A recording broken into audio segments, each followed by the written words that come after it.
Ultra-processed people. Why do we all eat stuff that isn't food? And why can't we stop? By Chris Van Tulken. This is a summary of the book.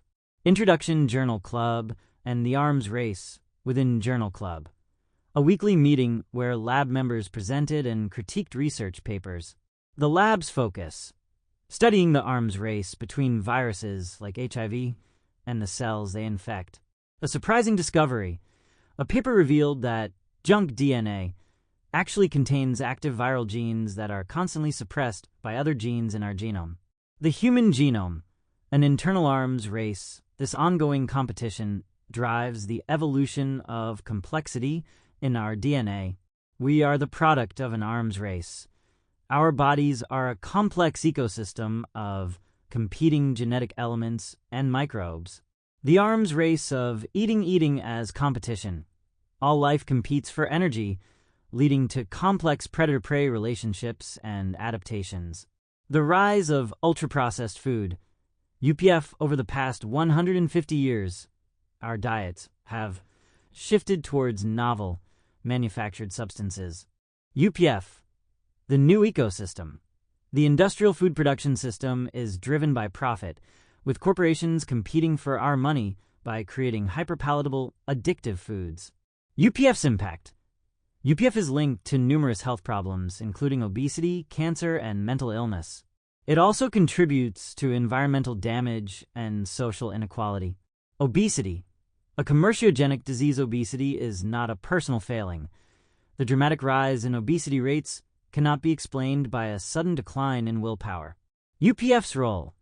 UPF is engineered to override our natural satiety signals, making us consume more than we need.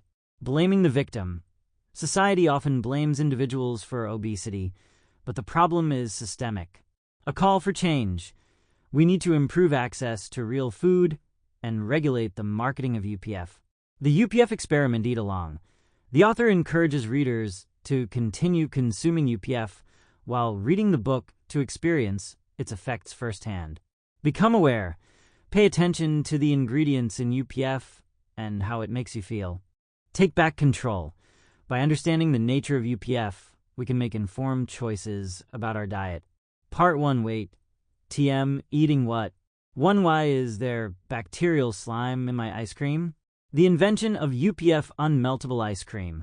The author's daughter's pistachio ice cream didn't melt in the sun, revealing the presence of UPF, ultra-processed food, ingredients like stabilizers, emulsifiers, and gums. What is UPF? UPF is characterized by the presence of additives not typically found in home kitchens and extensive processing techniques. These additives contribute to its unique properties and long shelf life. Why UPF? UPF is cheaper to produce and purchase than traditional foods. This is driven by consumer demand for affordable options, especially in countries with high living costs and low proportional spending on food, like the UK and USA. Ice cream as a UPF example. Ice cream illustrates how UPF is made. Additives like gums and emulsifiers prevent ice crystal formation, allowing for bulk production, transportation, and temperature fluctuations. Mimic the texture of more expensive ingredients like milk fat, reducing costs. Molecular mimicry. UPF relies on replacing traditional ingredients, fats, proteins, carbohydrates, with cheaper alternatives often derived from crops grown for animal feed. This includes modified starches, gums, and other additives. Modified starches. Starches extracted from plants are chemically modified to create specific textures and properties. They can replace fats, dairy, and act as stabilizers in various UPF products. Gums. Gums like xanthan gum, a bacterial slime, guar gum, and locust bean gum are used to replace expensive ingredients and extend shelf life. They contribute to the texture of low-fat products like mayonnaise. Low-fat products. The development of UPF led to the creation of low-fat products by replacing fats with modified starches and gums. These products remain popular despite changing dietary trends. The goal of UPF. UPF aims to replicate the taste and texture of traditional foods using cheaper alternatives and additives, resulting in longer shelf life, centralized production, and potentially increased consumption. Different solutions for low-fat mayonnaise. Hellmann's uses gums and starch for thickening, while Heinz uses only modified starch. This results in different textures, with low-fat Hellmann's being much thicker than its full-fat version. Potential drawbacks of low-fat mayonnaise. Gums can cause a snotty texture, and both gums and starches allow manufacturers to cut costs while potentially misleading consumers about health benefits. Low-fat substitutes may not be healthy. Evidence suggests that ultra-processed foods, UPFs, like low-fat mayonnaise are associated with weight gain and diet-related diseases. Importance of fat in food. Fat carries flavor, provides calories, and contributes to food structure. Butter, with its ideal melting point, is a prime example. Butter as an inverted emulsion. Unlike milk, butter is mainly fat with a little water dispersed, making it resistant to bacterial growth and a good source of fat-soluble vitamins. Early butter production. Evidence suggests butter production dates back to 5000 BC in the Sahara Desert, likely motivated by the need for preservation. The rise of margarine. Napoleon III's prize in 1869 spurred the creation of margarine, initially made from animal fats, as a cheap butter substitute. Hydrogenation and the use of plant oils. Hydrogenation allowed for the solidification of plant oils, enabling the use of cheap cottonseed oil in margarine production. RBD process. Refining, bleaching, and deodorizing oils removes flavor, color, and impurities, making them bland and interchangeable for UPF production. Crisco as the first mass-produced UPF. Crisco, made from detoxified cottonseed oil, was likely the first mass-produced UPF. Fluctuating market prices and unusual ingredients. The war in Ukraine and other factors have caused price fluctuations in vegetable oils, potentially leading to the use of even more unusual fats, like chicken fat in UPFs. 2. I'd rather have 5 bowls of Cocoa Pops. The discovery of UPF Lyra's Cocoa Pops craving. The author's daughter Lyra becomes fixated on Cocoa Pops, despite never having tried them before, highlighting the allure of ultra-processed foods, UPF for children. UPF's deceptive packaging. Cocoa Pops packaging, with its cartoon monkey and claims like 50% of your daily vitamin D and 30% less sugar, misleads consumers into thinking it's a healthy choice for kids. Lyra's uncontrollable eating. Lyra's intense craving and inability to stop eating Cocoa Pops illustrate the hyperpalatable nature of UPF and its potential to override natural satiety signals. The author's UPF experiment. Inspired by research on UPF, the author embarks on a month-long diet consisting of 80% ultra-processed foods to study its effects on his body and mind. The NOVA classification system. This system categorizes food into 4 groups, with UPF being the most processed, containing artificial ingredients, and designed to be highly profitable and hyperpalatable. Hall's UPF study. A study by Kevin Hall showed that participants on a UPF diet consumed more calories and gained weight compared to those on an unprocessed diet with the same nutritional profile. Initial skepticism. Despite the research, the author initially remains skeptical about the significance of UPF, as the concept is relatively unknown and not widely acknowledged in nutrition guidelines. Collaboration with Rachel Batterham. The author teams up with obesity expert Rachel Batterham to conduct a real-world experiment on the effects of a UPF diet, using himself as the subject. The challenge of avoiding UPF. While preparing for the experiment by cutting out UPF, the author realizes how prevalent it is in everyday foods, making it difficult to avoid. The author's usual diet. The author's typical diet, with its reliance on convenience foods and takeaways, reflects the increasing prevalence of UPF in modern diets. Anticipation and cravings. Despite knowing UPF is unhealthy, the author finds himself craving forbidden foods, highlighting their addictive nature. Baseline measurements. The author undergoes various tests to establish his baseline health status before starting the UPF diet, including blood tests, psychometric tests, and an MRI scan. Cocoa Pops. Initial pleasure then compulsion. The author's experience with Cocoa Pops mirrors his daughter's, with initial enjoyment giving way to a compulsive need to keep eating despite diminishing pleasure. Nutritionism's limitations. The author criticizes the traditional focus on nutritional profiles and traffic light systems, arguing that they oversimplify food choices and fail to address the complex interplay of ingredients and processing in UPF. The Nutrient Profile Model, NPM. The author explains the complexity of the UK's NPM for classifying foods as high in fat, salt, and sugar HFSS, highlighting its impracticality for everyday consumers. Appetite regulation versus numerical data. The author questions the reliance on numerical nutritional data, suggesting that UPF disrupts the body's natural appetite regulation mechanisms. Montero's background and early research. The author delves into Carlos Montero's background and early research on malnutrition in impoverished communities, providing context for his later work on UPF. Shifting focus from deficiency to excess.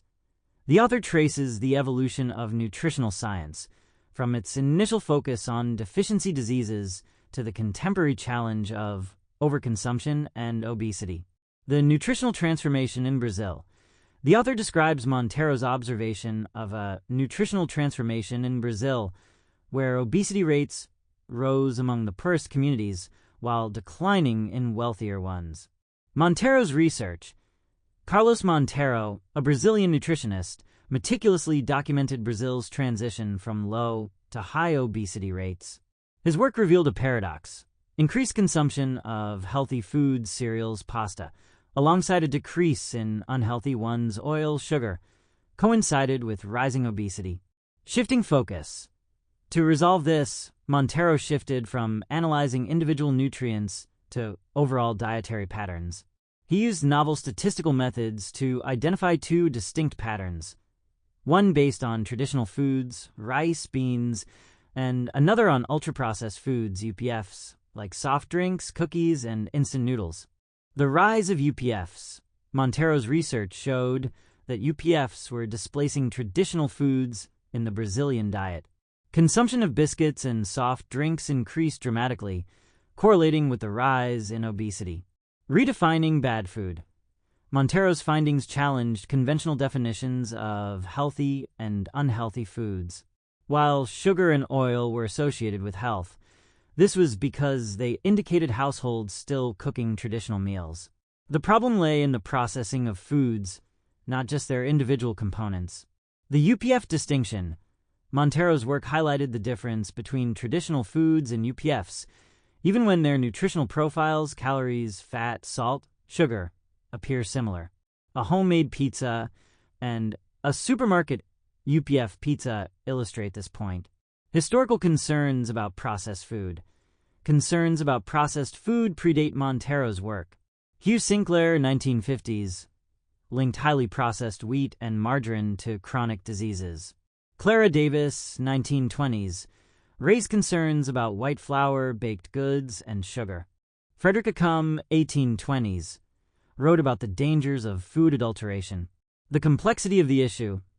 Defining bad food is challenging, often intertwined with socioeconomic factors. People with lower incomes tend to have higher obesity rates, partly due to limited access to a variety of fresh, unprocessed foods. Processing is inevitable. Almost all food is processed to some degree. Even seemingly simple acts, like cooking or selectively breeding crops, are forms of processing. This makes it difficult to categorize food based on processing alone. Influential articles. Montero's work was influenced by two articles: Michael Pollan's Eat Food, Not Too Much, Mostly Plants, emphasize the health benefits of traditional diets, regardless of their specific composition. David Jacobs and Linda Tapsell's Food, Not Nutrients is the fundamental unit in nutrition, highlighted how nutrients in whole foods provide benefits that are lost when taken as supplements. The NOVA classification. Montero and his team developed the NOVA classification system, which categorizes food based on the extent and purpose of processing. This system arose from years of data analysis, not a sudden eureka moment. Backlash and arbitrariness. The NOVA classification faced criticism for its seemingly arbitrary definition of ultra-processed foods, UPFs.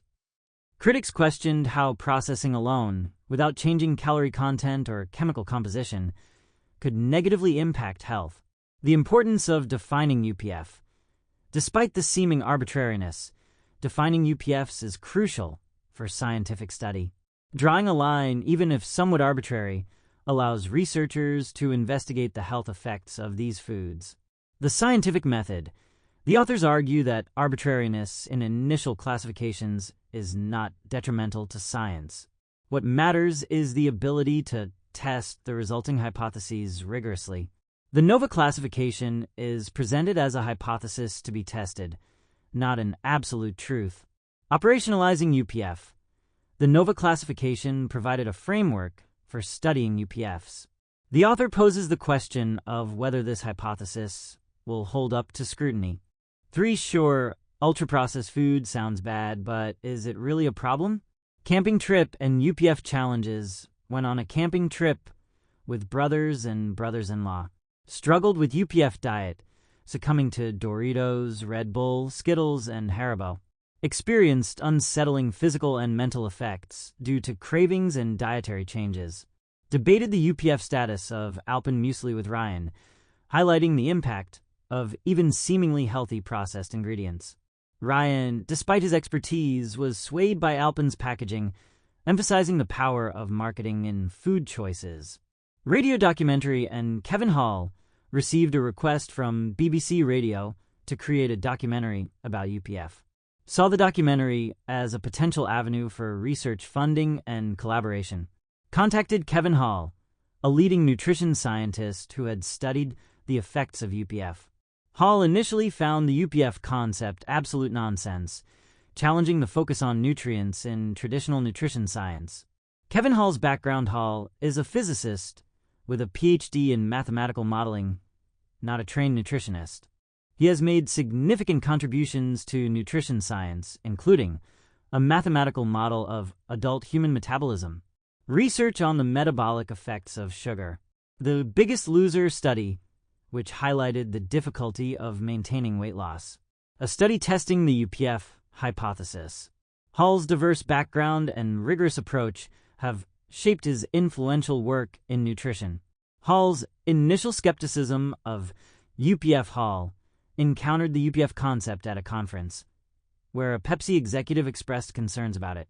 He was initially dismissive of the idea, questioning its validity in the face of established nutritional science. His skepticism stemmed from a belief that nutrition science should prioritize the study of individual nutrients.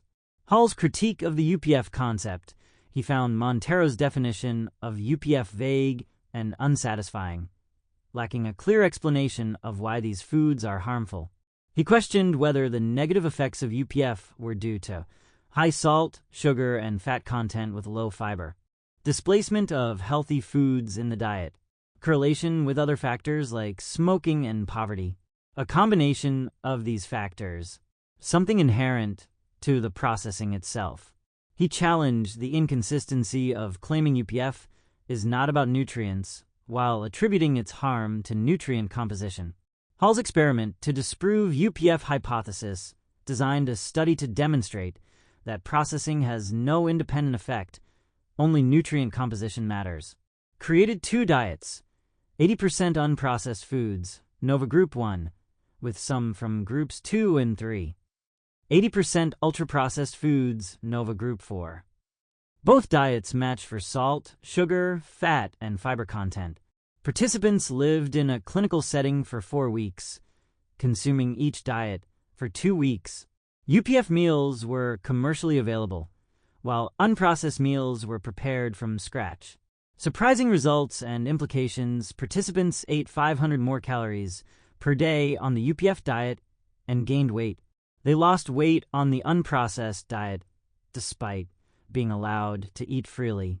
This suggests UPF promotes overconsumption beyond simply being more palatable. The study likely underestimates the real-world effect of UPF due to the absence of marketing and cost considerations. Despite these limitations, The findings strongly support Montero's theory linking UPF to obesity. Hall's research validated the NOVA classification system and sparked extensive further investigation into UPF. Impact of Hall's study provided compelling evidence for the link between UPF and obesity, gave scientific credibility to the NOVA classification system, offered a potential explanation for contradictory observations in nutrition research, stimulated a surge of new research, and influenced policy discussions on UPF.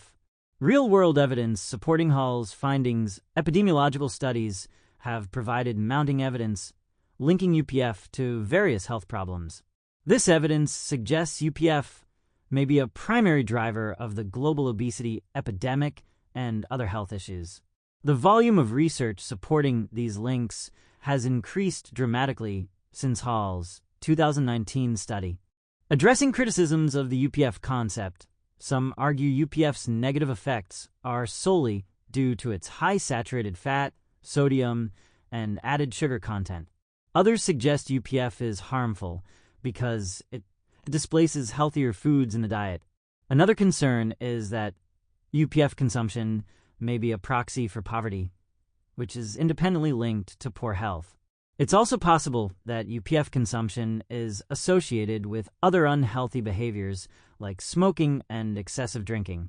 Sam Dickens Research Review. Sam Dickens, a scientist at UCL, reviewed around 250 papers on UPF to address these criticisms. He found that many studies controlled for factors like nutrient content, dietary patterns, socioeconomic status, and lifestyle factors.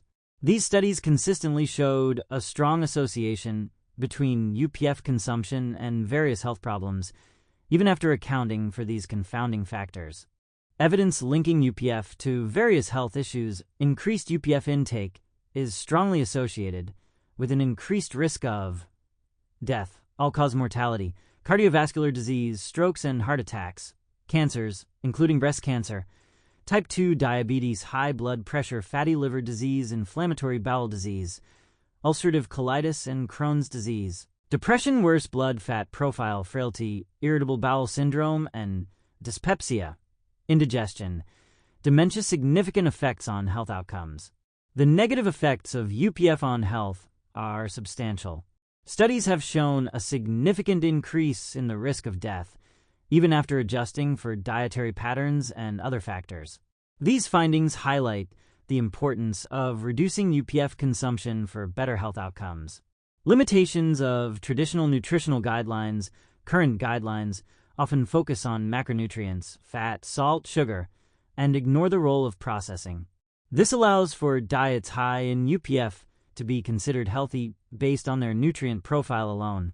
Examples include reformulated UPFs with low fat, sugar, and salt content, and diet shakes drinks that may still be heavily processed. Criticisms of the NOVA classification system. Some argue the NOVA system is too simplistic and lacks nuance.